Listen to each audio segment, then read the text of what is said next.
Au sommaire de cette édition, en France, Emmanuel Macron propose des négociations pour une réforme de l'Organisation mondiale du commerce. En Corée du Nord, le chef de la diplomatie russe rencontre Kim Jong-un à Pyongyang. Et puis au Nigeria, un attentat fait plusieurs morts dans le nord-est. Mesdames et messieurs, bonjour et bienvenue à cette édition d'information. En France, la réforme sur l'organisation du commerce doit faire l'objet de négociations internationales d'ici au G20 prévu en Argentine à la fin de l'année. C'est une proposition faite mercredi par Emmanuel Macron lors d'un discours devant l'OCDE. En Corée du Nord, le chef de la diplomatie russe, Sergueï Lavrov, a été reçu jeudi pour la première fois par le leader nord-coréen Kim Jong-un lors d'une visite à Pyongyang, a annoncé le ministère russe des Affaires étrangères. Au menu des échanges, la situation internationale et la dénucléarisation de la péninsule coréenne. Pendant ce temps, en Russie, la police ukrainienne avait annoncé mardi que le journaliste Arkady Batchenko, critique virulent du président russe, avait été tué par balle à Kiev. Il est apparu mercredi devant la presse. L'Ukraine a annoncé avoir mis en scène son assassinat. C'est un reportage de Brice Guigry. Après 24 heures de larmes et d'indignation, il est réapparu vivant. L'assassinat du journaliste russe critique du Kremlin, Arkady Babchenko, était une mise en scène de l'Ukraine. Invraisemblable opération visant, selon Kiev, à déjouer un meurtre commandité par la Russie. Le plus important, c'est que l'on ait sauvé ma vie. Pour cela, encore une fois, je suis reconnaissant. Évidemment, je veux vraiment m'excuser auprès de ma femme. Je suis désolé, Olikcha, mais il n'y avait pas d'autre option. Nous avons interpellé l'organisateur de ce crime à Kiev. L'enquête concernant cet homme est en cours. On poursuit aux États-Unis la rencontre entre le chef de la diplomatie américaine Mike Pompeo et le bras droit de Kim Jong-un a débuté mercredi soir à New York pour préparer le sommet historique entre le dirigeant nord-coréen et Donald Trump. Le général Kim Yong-chol était arrivé dans l'après-midi à New York, devenant ainsi le plus haut responsable nord-coréen à fouler le sol américain depuis 18 ans. Les deux hommes qui se sont déjà rencontrés à 2 reprises en Corée du Nord, où s'était rendu Mike Pompeo, se sont retrouvés à New York dans un immeuble près du siège des Nations Unies. Au Nigeria, 2 femmes kamikazes se sont faites exploser, tuant au moins 3 personnes. C'était dans un double attentat dans le nord-est du Nigeria, en proie à l'insurrection du groupe djihadiste Boko Haram. Annonce faite lundi par les services de secours Mamad Djetri.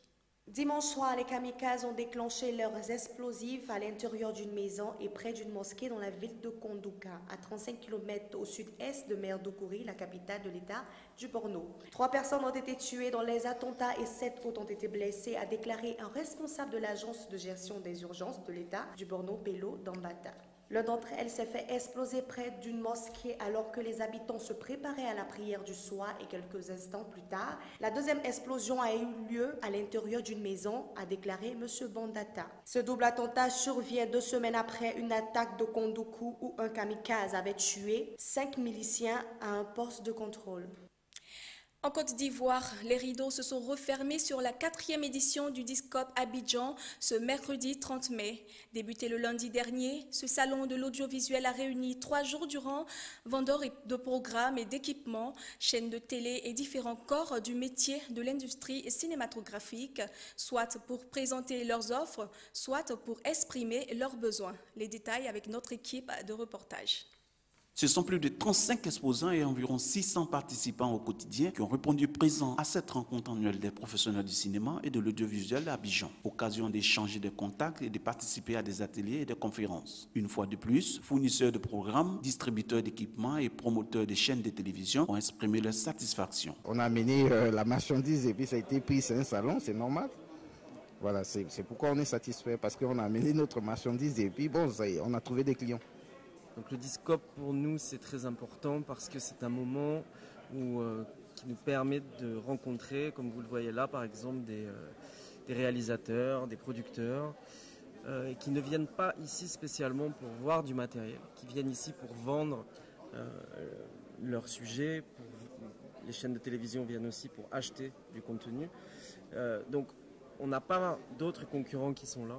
Mais c'est un moment où ils peuvent découvrir notre matériel et où on peut parler de la qualité des productions et de la place que tient notre matériel dans le processus créatif. Voilà. Producteurs privés, réalisateurs et acteurs se sont frottés les mains à l'issue de cette 4e édition du Discope Abidjan qui a tenu toutes ses promesses. Nous, l'AFP, on est avec le Discope depuis 2008.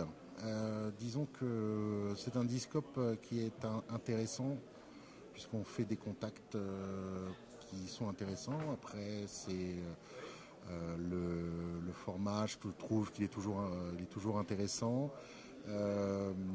Maintenant, le Discope dépend aussi de la possibilité des chaînes africaines à acheter des programmes, à acheter des contenus et à être dans une démarche de business.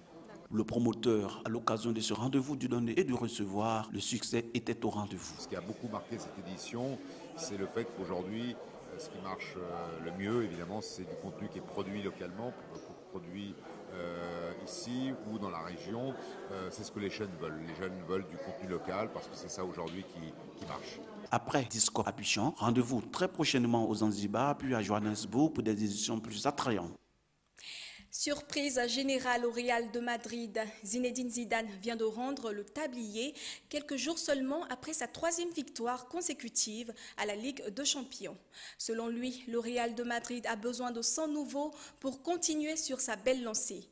L'entraîneur le plus coté de la Champions League laisse ainsi la famille madrilène dans la confusion totale. C'est la fin de cette édition. Bonne suite de programmes sur A12 TV, la chaîne d'ici et d'ailleurs.